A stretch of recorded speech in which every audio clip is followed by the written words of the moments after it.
ପିଲାମାନେ ଆସ ଆଜି ଆମେ ଦଶମିକ ସଂଖ୍ୟାର ମିଶାଣ ଜାଣିବା।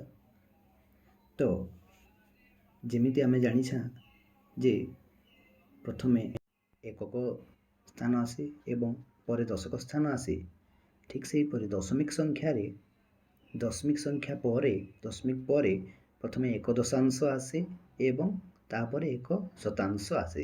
ଏକ ଦଶାଂଶ ଅର୍ଥ 1/10 ମାନେ 10 ଭାଗରୁ 1 ଭାଗ ଏକକର, ଏବଂ ଏକ ଶତାଂଶ ଯାହାକି 1ର 100 ଭାଗରୁ 1 ଭାଗ। ଏଠାରେ ଆମେ ଯଦି ଦେଖିବା 0.06 ଏବଂ 59.97 ଏହାକୁ ଆମକୁ ଯୋଗ କରିବାର ଅଛି। ତାହେଲେ ଆମେ କିପରି ଯୋଗ କରିବା? ଏକ ଶତାଂଶ ଏବଂ ଏକ ଶତାଂଶ ଅଂଶକୁ ଆମେ ଯୋଗ କରିଦେବା। 6 ଆଉ 7 ଯୋଗ କଲେ ହେବ 13, ତେଣୁ 3 ଲେଖିଆ ଆମେ ହାତରେ 1 ରଖିବା ଏବଂ ସେହି 1 ଏଇ 9 ସହିତ ଯୋଗ ହେବ 9 ଏବଂ 1 10, ଏଥିରେ ମଧ୍ୟ 10 ହେଲା, 0 ଲେଖିଲା ଏବଂ ହାତରେ 1 ରହିଲା।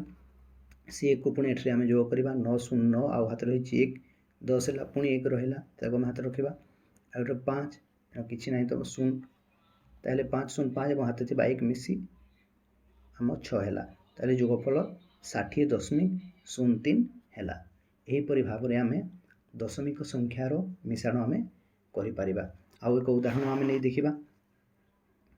ଏଠାରେ 13.30 ଅଛି ଏବଂ 69.05। ଏଠାରେ ଆମେ ଏକ ଶତାଂଶକୁ ଯଦି ଯୋଗ କରିବା 5 ଓ 0 5, 3 ଓ 0 3, ଦଶମିକ ଆସିଲା, 9 ଆଉ 3 12, ହାତ 1 ରହିଲା, 6 1 7 ଏବଂ ହାତ ଥିବା 1 ମିଶି 8 ହେଲା, ତ 82.35 ଯୋଗଫଳ। ତ ଠିକ୍ ସେହିପରି ଭାବରେ ଆମେ ଯୋଗ କରିପାରିବା ଦଶମିକ ସଂଖ୍ୟାର।